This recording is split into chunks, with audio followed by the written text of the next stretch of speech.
I'd never been a believer of ghosts at any rate, but after my brother, Ren, died in that tragic car accident, I would have done anything to hear his voice one more time. Anything. That was how I found myself standing at the gates of Hachioji Cemetery, glancing at the damn phone booth I had previously spied on a late-night YouTube video. The grainy footage of some guy picking up the receiver with a shaking voice and muttering things about whispers, breathing, and voices calling his name. Some said the booth was haunted by a lady in white, while others claimed the dead could speak through it. I cared not about the myths. All I wanted was to speak to my brother. It was almost midnight. The air was heavy with the scent of damp earth, which made the cold wind rustle through the trees and creak the branches like old bones. My hands began to tremor as I stumbled forward. Each step crunched on the gravel. Behind the glass panels, which were blurred from condensation, the booth looked vintage, streaked with something too much like fingerprints from inside. My stomach twisted. I inhaled deeply and pushed open the door. It creaked loudly, as if in protest against my presence. Inside was air that felt different, heavier with a compound of mildew and something metallic like rust or dried blood. My heartbeat raced as I picked the black receiver up. The line was dead. For a moment, there I was sitting, holding the phone and feeling absolutely silly about it. Surely this was no reality. The grief had driven me to such lengths where I got desperate enough to chase ghost stories. I would almost have laughed at myself when, all of a sudden, the static crackled. I froze. The half-familiar voice that came through was all but inaudible, just a thin breath of sound. My heart surged into my mouth. "Ren?" I whispered. Silence. Breathing, slow and labored. Some presence at the end. "Ren, it's me, Kylo. Are you there? Can you hear me?"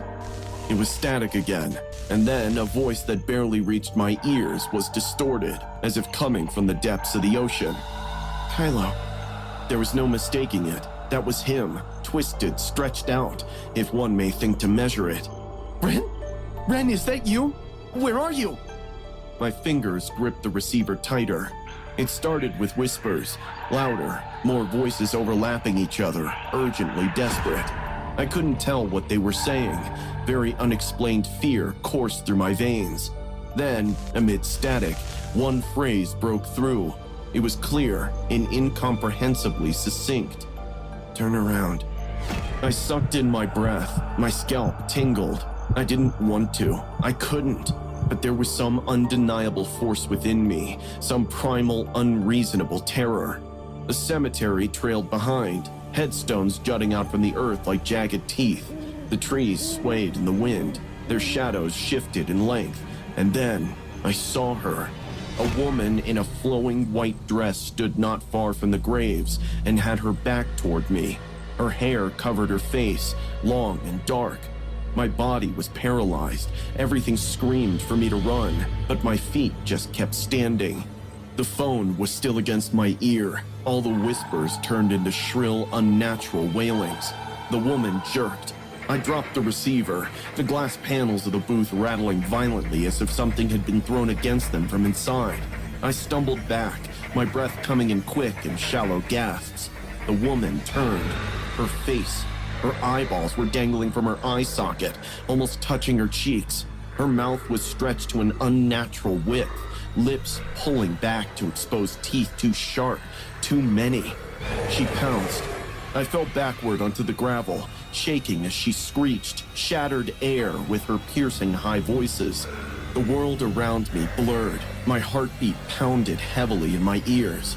And then she was gone. The booth was now silent, with the receiver dangling from its cord back and forth. The thudding in my chest sped up as I quickly stood up.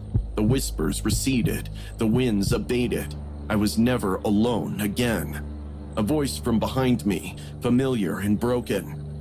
"Kylo, why didn't you save me?" I turned to see my brother, the body torn and tattered by the crash. He had no more eye sockets. Nothing. Darkness. When I opened my eyes, I was gasping for breath like I had just finished a 5-mile sprint. Broken was how I felt.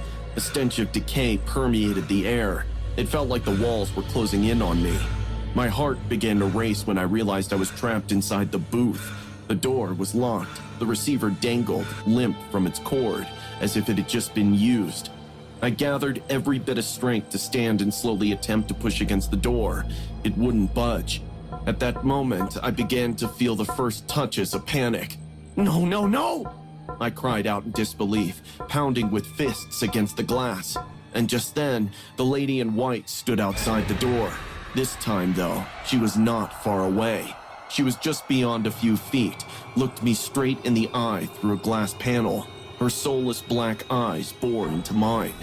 Pale, bony fingers touched the glass. My scream caught in my throat. She stood there and smiled wickedly, slowly, as her loosened lips parted to reveal a mouth without any humanity.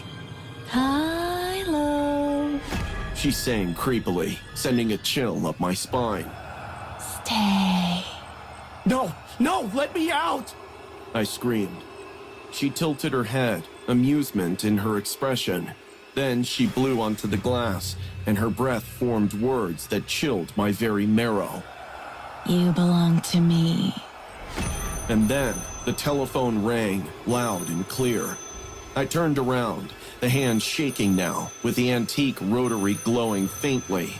The number blurred in front of me as if the wild had moved closer. Written on the receiver, Kylo scratched as if done with a fingernail. I draw a breath. With shaking fingers, I turned back to the woman in white. She was gone. Some kind of omen insidiously crept into my mind, saying that I was nowhere close to being alone. The ringing stopped. Then the receiver lifted, slowly, on its own. And the voice at the other end was no longer a whisper. It was clear now, familiar. "Kylo." And now it was Ren's voice, no longer warped. It was soft. It was broken. "I need you to let go." Tears filled my eyes and started threatening to spill out. "Ren, I'm so sorry." "I know," he whispered, "but you can't stay. You need to go, now." Then the phone clicked. The air shifted. The door swung open all by itself. I didn't hesitate this time. I was running now that I was free from the cemetery, burnt inside, inhaling air into my lungs. When I turned back, the booth was nothing.